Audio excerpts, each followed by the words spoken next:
providing long-term sustainability to the business. In summary, sales were up, royalties were up slightly, operating costs were down, and Prospera has seen improved operating netbacks for the quarter. So we'll get into some of those details here on the next couple of slides. Effectively, the company deployed approximately 1.7 million in capital in the quarter. Majority of that being focused on well reactivations in its Luseland and Cuthbert fields. So there's approximately 11 wells. We'll talk a little bit about through the presentation where the company focused its reactivation capital dollars. The company did continue to invest dollars into plant maintenance, which continue to enhance infrastructure integrity, production reliability, and overall oil recovery in its 3 core fields as well. An additional $450,000 of funds were allocated towards environmental work that's required as some of its ongoing commitments to regulator and landowner stakeholders.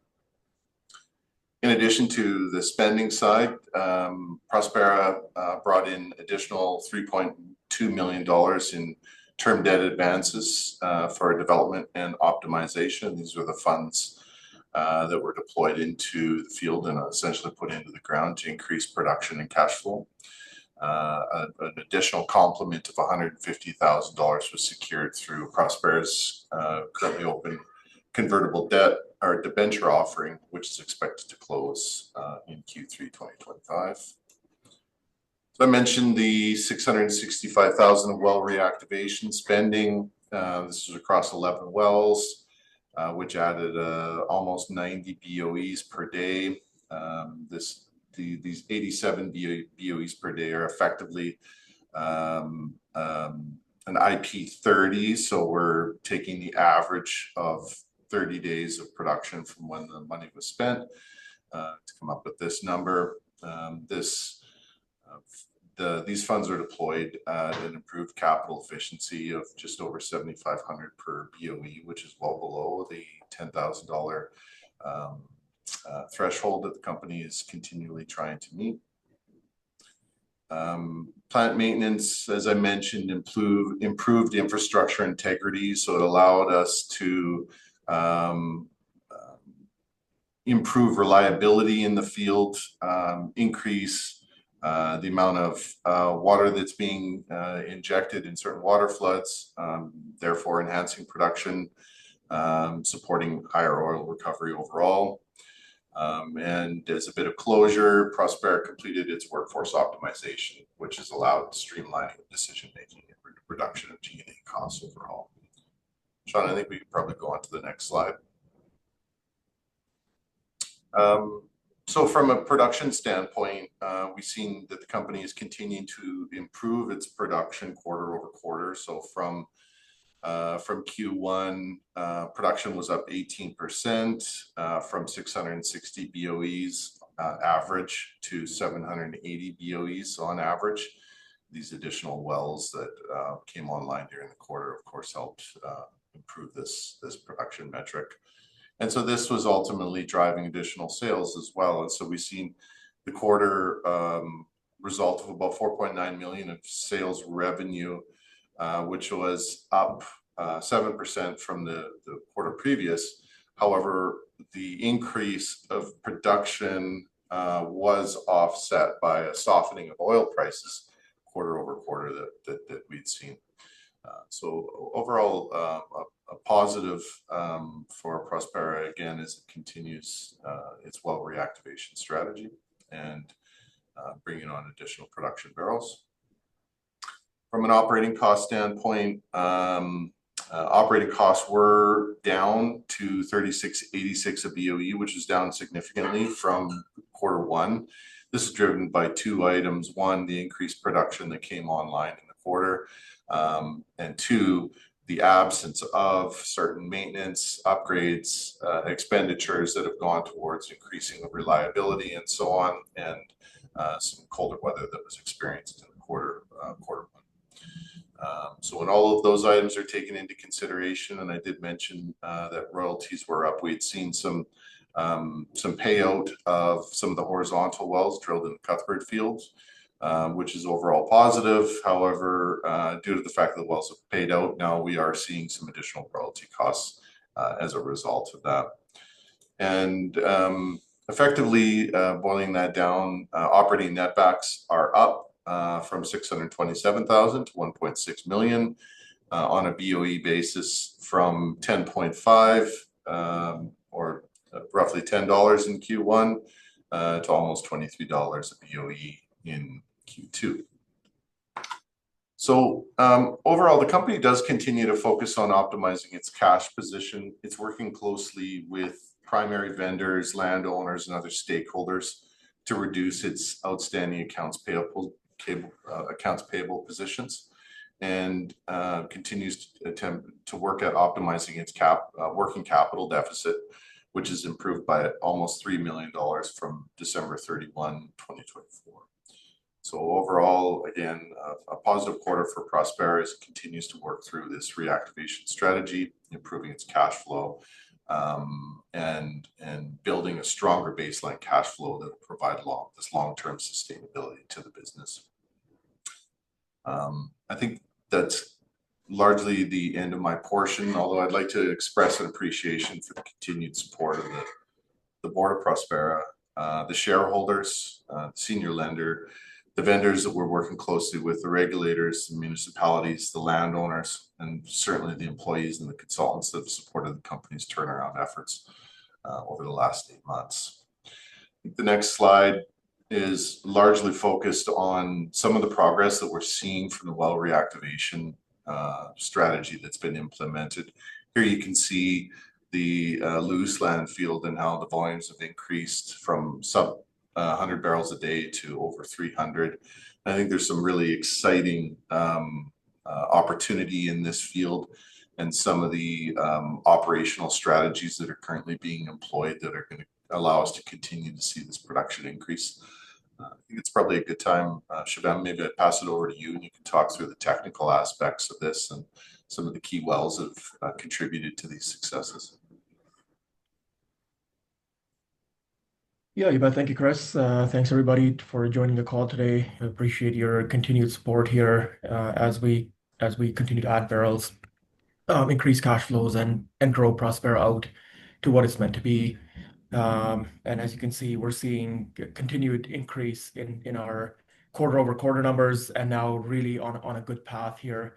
As Chris mentioned, spent significant dollars in Q1 on infrastructure upgrades, reliability increases, proactive maintenance, getting some optimizations underway so that we can reduce our costs going forward, but also add that reliability piece, add that production piece, where we want our time to be focused on positives and moving the company ahead, not reacting to field issues, vendor issues, problems in the equipment, etc. And so far, so good. So we're seeing this Luseland graph that Chris mentioned. As the investors know here, our other two properties, Harts Hill and Cuthbert, are under waterflood. So a lot of the work there is around the waterflood optimizations. There is still reactivations, workovers, pipeline maintenance that goes on along with enhanced oil recovery projects. But when it comes to our reactivation and workover and bringing wells back online strategy, which is the core focus of the business now, it's really in Luseland. So I'm extremely pleased to share the results we've had so far. You're seeing at the end of the graph there, as we're now currently in our major optimization phase, starting to see some even better results come out. So this graph follows your typical pattern. You get your new well reactivations, they come on strong, then they need a bit of work to effectively manage that sand and get them further optimized through speed ups. And then as that continues on, you add reliability, providing us the potential to do further optimizations, which is the phase that we're currently in.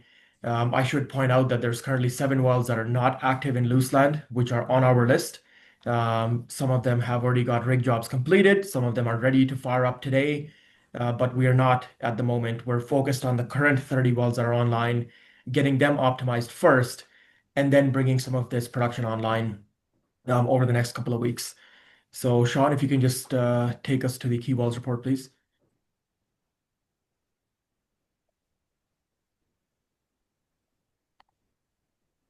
Actually, what I can do is I can share my screen if that's okay. Yeah, it might let you there. Yeah. So for everybody that's watching here, if you can see my screen, the key wells report we're looking at is available on our website. Here's our corporate deck, all our filings, and then we see our 2025 workover tracker and key wells report. So we just click that. It's accessible to everybody. This will be released on our website at the same time as the monthly production updates. So the monthly operations updates that go out. Along with that, there will be an updated corporate deck as well as this workover tracker and key wells report. We'll begin with this graph on top, where we very transparently show the production from each field. So our Cuthbert, Luseland, Hartselle pools, along with the Alberta barrels as well. We show the WTI price along with the WCS heavy oil price, and then the sales revenue that the company is receiving on a month-by-month basis. So you can see continued growth on this despite the slight softening in our oil pricing here that we're getting. And at the bottom, we have here our corporate oil inventory. So as we're seeing production rise from some of these single well batteries in Luseland, we're not able to sell all that oil, given that each of those tanks has a minimum inventory that it must hold. So we're showing here that even though our revenue is rising, we're also collecting more inventory in the company, which is effectively cash, if we were to sell that into the market.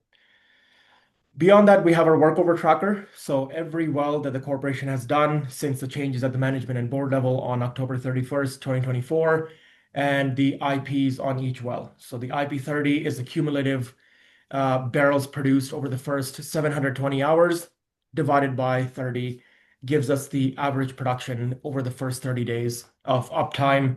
And then 60 and 90 is the same and very transparently shown for every single well that we've done, including wells that have not yet achieved IP30, 60, 90 because they just came online here over the last few weeks. So we will expect this to be continue to be updated, but also refined to show further data as investors ask for it and as we see fit to share to further prove out the model as we go on. Beyond that, the corporation has provided 11 wells here, which we are tracking. These are our key wells, which we are optimizing. We're performing certain science on, certain production engineering work on, as a way to further prove out our strategy. These are not wells where we just bring them online and then they just chug along and make oil for years. They need monitoring, they need constant data collection, but that data collection leads to better optimizations and better production profiles as we go. So I'll talk about these wells here, and then there's some other wells that we will add to this as the months go on. So the first one that I'd like to discuss is our Luseland 4 of 27 well. This is a well that consistently performs at about that 1 cube oil per day, 5 to 6 barrels oil per day. However, what we're finding is when we do downhole flush and well load operations, that oil that we inject is bringing sand up with it, cleaning up the wellbore, leading to these 1 to 2 week periods of almost doubling production. And then we see the well come back to its regular 5 to 6 barrels per day as there's more sand that the reservoir continues to give us. So the strategy on this well is we're continually going to do about every 4 to 6 weeks a flush or a well load. We're going to see how the well responds.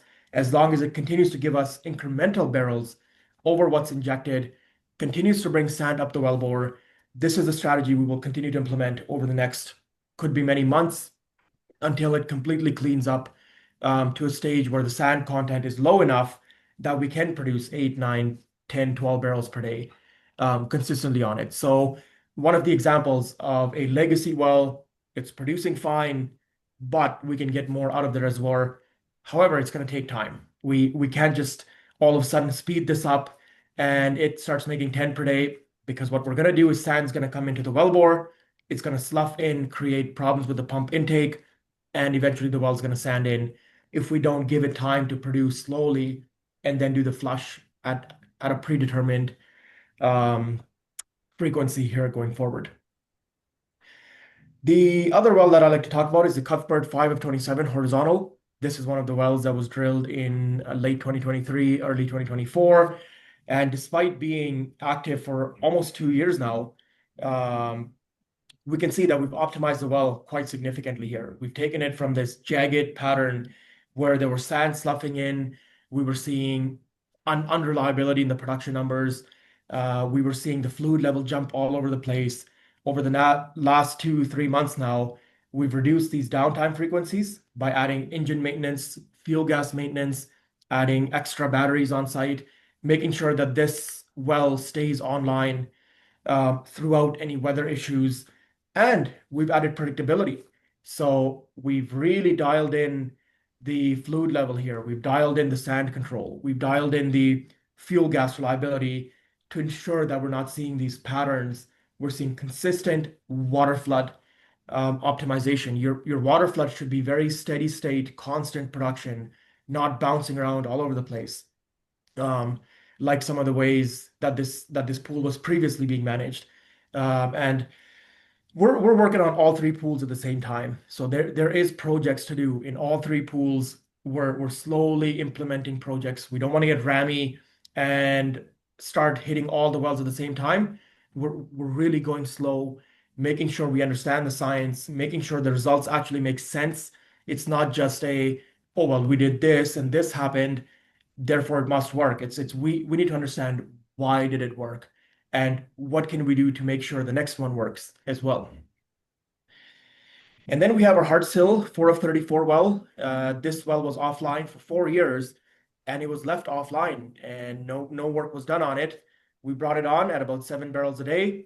We've now optimized it up to more than 16, 17 barrels per day with further optimization here yet to do on the fluid level. So you can see we're moving slowly. We do a speed up, we wait 2 months. We do a speed up, we wait 2 months. Ensure that the well is continuing to give us fluid, ensuring that that fluid level stays above the pump, ensuring we're not burning out the pump, ensuring we're understanding our pressure drawdown as these wells continue to produce, and that we're not watering out these wells by pulling too hard on them. And an exceptional case study here on this well.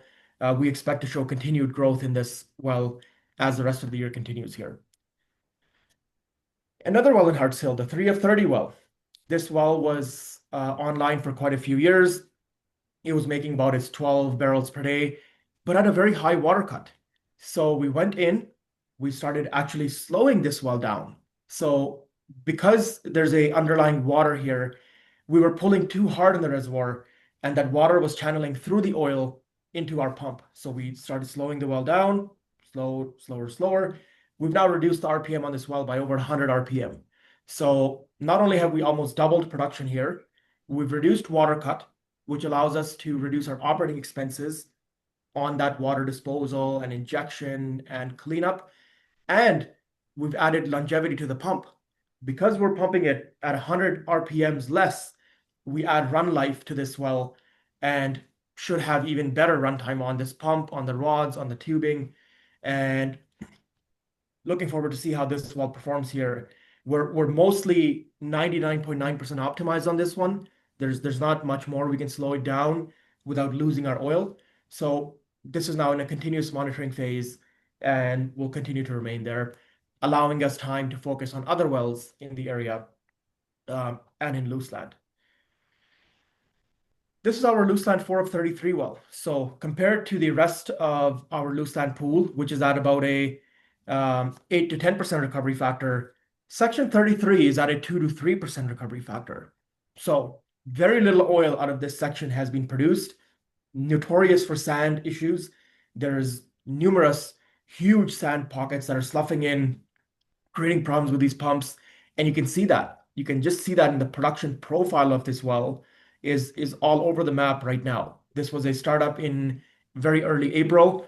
We're still working on this well here 4 months down the road, trying to get it to be more reliable. And this well is going to take another 6 to 12 months to get it to operate at a steady state constant level. But the upside here is tremendous. It's already made 20 plus barrels per day for a period of time. And that was at a point where there was massive fluid level. We were still struggling with sand and we still made that much oil for that period of time. So looking forward to continue to do flush by operations here, well loads. We have now installed a recycle pump on this. We've installed a sand suspension chemical. as well. And just continuous optimization here on this flush by operations. And we'll continue to report barrels on this. Section 33 is a massive section for us, both in terms of oil in place, low recovery factor, but also the ability to prove out our model. If we can effectively produce out of Section 33, it opens up various more sections internally for us where previous operators have not been able to maintain well reliability and keeping wells online, but also opens other opportunities within the greater Saskatchewan area to bring this model in, of course, as time goes on down the road. Luseland 3 of 9 reactivation. This is the well which we didn't touch. We started it up in late February, and it's just sat there for the last 5 months. We've let it produce slow and steady as a way to monitor what happens if we don't do anything, if we just leave it. Well, it's made a good 14, 15 barrels a day for those 5 months. It has almost achieved payout status now, potentially past payout status, given that these graphs are about 3 weeks old. And we have now started our optimization program here. So we just did a well load on this well about 2 weeks ago. We're now continuously monitoring for sand cuts, fluid levels, and we'll start pushing this well to start producing more somewhere near its historical numbers. And one of the wells that I can show where we didn't do anything to this well. It literally just sat there as a test case until we were ready for it. And now we have the capacity on a field level, on the engineering level, and from a capital standpoint to go and work on more of these wells, prove out the model further. And you can see the exceptional reliability on this well. Even though it's up and down slightly compared to this well, which we are having more sand problems and just needs more constant support, yet has higher upside. This has consistently produced at this 12 to 15 barrels per day number. And these are the graphs we would like to see here as the company continues on its Luseland strategy. Cuthbert 3 of 2. This is a well that was producing at 5 barrels per day. Totally fine, no problem. We changed up the water flood pattern here, and we're seeing a 3x in production. So the change in pattern allowed us to get more fluid level on this well. We then sped up the well to 3x its RPM where it was, and it's now 3x the production. So this is what we want to see. We don't want to see we 3x RPM and production went at 50%. That's not a good metric. It should be almost 1-for-1 increase. Otherwise, we're going too fast, or there's something else wrong with the reservoir. So exceptional so far. Cuthbert is a pool with existing pipeline problems, which has not allowed us to do our full optimization that we want to. So the company is now working on certain pipeline replacements, and that will allow us to not just inject into more injector wells, but also increase the pressure at which we inject, which allows for more oil recovery. So those projects are currently underway. As you can imagine, high capital projects. So we're just awaiting further results and testing before we fully capitalize those projects. The pipe for that is coming out of Texas. So a change in the way that we're doing our water injection system now is really spending extra money up front to add reliability, to add 100% uptime, to minimize the chance of leaks and spills and other issues, and really an enhanced strategy of the company to spend money to buy reliability and to buy barrels rather than cheap out and then have issues throughout the winter and other problems with the pipe as time goes on.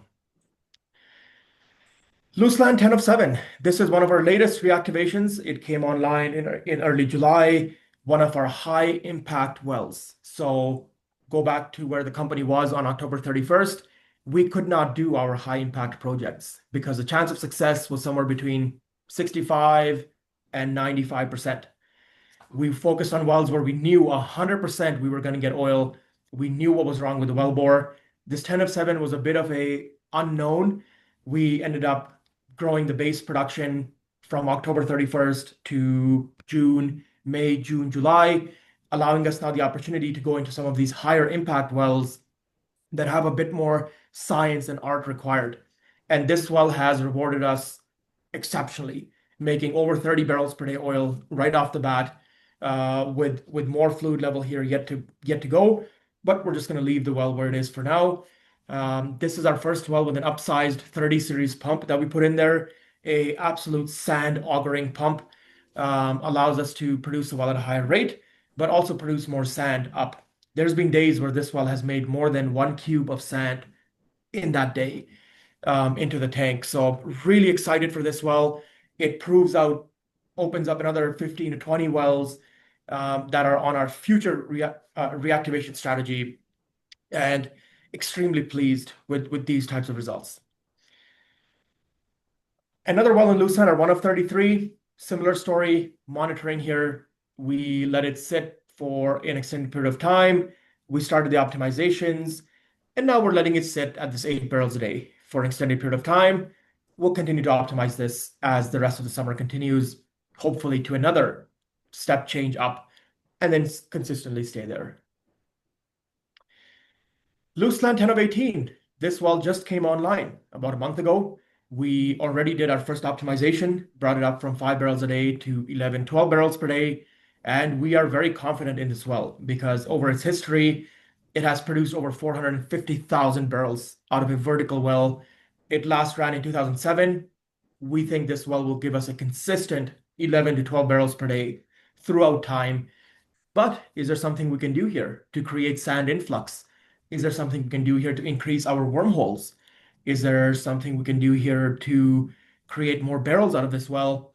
That's the project that we're currently working on, both from an engineering reservoir perspective, but also from a field operations data collection perspective as well. And here's 12 of 17. Very similar profile, came on right away at 13, 14 barrels per day. And we expect to have this continue to produce this despite being down for 20 years. We have over 40 to 50 wells in our inventory that can come on at this exact same pattern, along with another 60 to 70 wells that remain in our Luseland inventory beyond that. So investors can expect a detailed explanation like this every month through the Key Wells Report release, followed by an investor call, which we are currently contemplating hosting on a monthly basis to discuss some of this technical aspects of the corporation and share details more transparently going forward. So bringing me back to the main topic at hand here, we are very excited for the results we're seeing thus far. We will continue to optimize these wells, continue to focus on the Hartselle Cuthbert water floods, and continue to be ruthlessly transparent and open with the markets here. We appreciate all the investor support and your patience, who have been with Prospera for many years, who have recently joined the Prospera investor base, and looking forward to continue to share results here as we continue to execute month after month after month. With that, I'll pass it back to you, Sean. Sounds good. Thanks, Shubham. Looks like we just had one question come in. I'll maybe just read that. And if anyone else has some questions, feel free to throw it in the chat here. But what is expected for an ongoing maintenance capital to keep barrels flowing from these reactivations? Yeah, great question. And I think therein lies the sauce, is that we have very little maintenance requirement on these new reactivations because we have rebuilt everything from scratch. Over 20 years, some company came in, they needed a part from an engine, so they took that piece from the engine. Then they needed the tank, so they took the tank somewhere else. We have now come in and rebuilt the entire single well battery from scratch. As I mentioned, we're not in the business of buying junk equipment. There's a video posted on our LinkedIn yesterday morning, actually, detailing some of the processes we did to rebuild these single well batteries. So new drive head, new engines or completely rebuilt engines, new flow line install, and tanks that are coming in with exceptional checks and balances, not buying stuff and just putting it on site. We're testing everything before it goes on, leading to very high netbacks as these wells start coming online. I would argue that the maintenance capital is actually to increase barrels, is that we need to spend money to do some of the optimizations, small amounts of money, $1,000 for a flush by, $250 for a well load, $25 a day for sand suspension chemical. They're very small numbers in the grand scheme of things, and we expect to continue that. I think from a maintenance standpoint, there is 1 to 2 wells that are going down per month at the moment due to massive sand influx. Those are cheap workovers, about $35,000 to $40,000. We have that well back online, and we expect that will continue to decrease over time as we get our strategy more in tune. So the recycle pumps, the sand suspension chemical, the well load programs, the more we get in tune with those, the less we will see wells completely sand in to the point that we can't produce them. So very low maintenance capital, very low decline rate, and significant optimization still to do on these wells, which are adding barrels as we go, as seen in that loose stand graph that was shown by Chris there at the end of his deck. So still continuous work to do here, and we'll continue to release results here on that as the months go by. Couple more questions just popped in. Please outline the polymer pilot. Yeah, so the polymer pilot, we have completed our public notice phase. That's a 21-day period where we need to notify adjacent producers in our area that this is what we are considering. That's now complete, and we have now completed the MER application. It is either filed or ready to be filed right away. The MER, which is the Saskatchewan regulatory body, will review that application and get back to us. In the meantime, we finalize the location, we finalize the water source, we finalize the production wells. We've actually brought some of the production wells online. We finalize our polymer provider. We are looking at the polymer skid and sourcing on that. That's more of a last-minute decision, unfortunately, because it requires capital. So we don't want to go and spend capital on a skid that's then sitting there for the next 2 months awaiting MER approval, sunk capital that's not producing barrels for us. And beyond that, we expect to have a full polymer presentation on a technical sense sometime later this year. Once we have everything in place and started, would like to be transparent with the investors on that as well. Absolutely exceptional upside case for us here with the polymer. As mentioned before, the polymer is going to be in Section 28 and Section 33, which is where we have relatively lower recovery factors, huge oil in place, and expect to see some incremental results because of going directly from primary recovery to polymer. We're skipping that water flood phase entirely, and that water flood phase, although it increases barrels, creates massive wormholes and water channeling and water coning issues, which we would rather avoid if possible by going directly to polymer. 2 more came in. Any adaptation of new technology to increase production? Oh, 100%, yes. We are constantly putting in new technology, whether it's chemicals, whether it's the pump design, whether it's tubing strings, rods design, different kinds of engines, production engineering on each of the wells, the well load and flush by strategies, automation. We now have SCADA system on all our Cuthbert property. So really focused on all types of technologies. We've looked at anti-vibrational tools for the tubing. We've got downhole corrosion sticks so that corrosion happens on those sticks, which are disposable parts, rather than on our tubing. We're continuously looking at technical upside through technology, chemicals, latest step changes in pump design. And we're open to new technologies as well. We, as an engineering team, meet 2 to 3 vendors a week that are bringing in new technologies or a new idea to the table, get everybody in the room, chat for 30 minutes or an hour. And if something comes of it, great, we'll keep chatting. If nothing comes of it, it's something to add to the folder for later, or it's just a great conversation with somebody that's connected in the industry. So either way, it's a win for us to spend that time on these initiatives. Any updates on the White Tundra closure? Chris? Yeah, I can take that one, Sean. That's a good question. So we've received a conditional approval from the TSX on the White Tundra acquisition. We're just in the late stages of providing some required information. We'll be completed that today, actually.